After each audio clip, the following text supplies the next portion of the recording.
Hello, and welcome to the daily Orthodox Christian scripture reading for the fourth Sunday of Great Lent, St. John Climacus.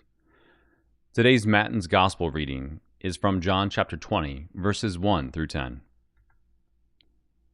On the first day of the week, Mary Magdalene came to the tomb early while it was still dark, and saw that the stone had been taken away from the tomb. So she ran and went to Simon Peter and the other disciple, the one whom Jesus loved, and said to him, "They have taken the Lord out of the tomb, and we do not know where they have laid him." Peter then came out with the other disciple, and they went toward the tomb. They both ran, but the other disciple outran Peter and reached the tomb first. And stooping to look in, he saw the linen clothes lying there, but he did not go in. Then Simon Peter came, following him, and went into the tomb. He saw the linen clothes lying, and the napkin which had been on his head, not lying with the linen clothes, but rolled up in a place by itself. Then the other disciple who reached the tomb first also went in, and he saw and believed, for as yet they did not know the scripture, that he must rise from the dead. Then the disciples went back to their homes. And today's epistle reading is from St. Paul's letter to the Hebrews, chapter 6, verses 13 through 20. Brethren, when God made a promise to Abraham, since he had no one greater by whom to swear, he swore to himself, saying, "Surely I will bless you and multiply you." And thus Abraham, having patiently endured, obtained the promise. Men indeed swear by a greater than themselves, and in all their disputes an oath is final for confirmation. So when God desired to show more convincingly to the heirs of the promise the unchangeable character of his purpose, he interposed with an oath, so that through two unchangeable things, in which it is impossible that God should prove false, we who have fled for refuge might have strong encouragement to seize the hope set before us. We have this as a sure and steadfast anchor of the soul, a hope that enters into the inner shrine behind the curtain, where Jesus has gone as a forerunner on our behalf, having become a high priest forever after the order of Melchizedek. And today's gospel reading is from Mark chapter 9, verses 17 through 31.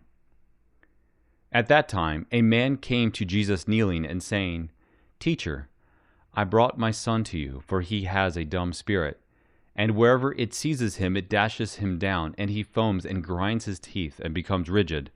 And I asked your disciples to cast it out, and they were not able." And he answered them, "O faithless generation, how long am I to be with you? How long am I to bear with you? Bring him to me." And they brought the boy to him, and when the spirit saw him, immediately it convulsed the boy, and he fell on the ground and rolled about, foaming at the mouth. And Jesus asked his father, "How long has he had this?" And he said, "From childhood. And it has often cast him into the fire and into the water to destroy him.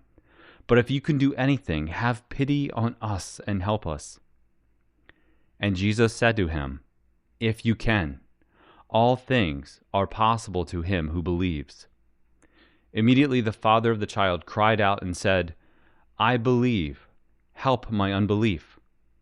And when Jesus saw that a crowd came running together, he rebuked the unclean spirit, saying to it, "You dumb and deaf spirit, I command you, come out of him, and never enter him again." And after crying out and convulsing him terribly, it came out. And the boy was like a corpse, so that most of them said, "He is dead." But Jesus took him by the hand and lifted him up, and he arose. And when he had entered the house, his disciples asked him privately, "Why could we not cast it out?" And he said to them, "This kind cannot be driven out by anything but prayer and fasting." They went on from there and passed through Galilee, and he would not have anyone know it, for he was teaching his disciples, saying to them, "The Son of Man will be delivered into the hands of men, and they will kill him. And when he is killed, after 3 days he will rise." Thank you for listening. Let the brightness of the Lord our God be upon us and direct the works of our hands to do good. See you tomorrow.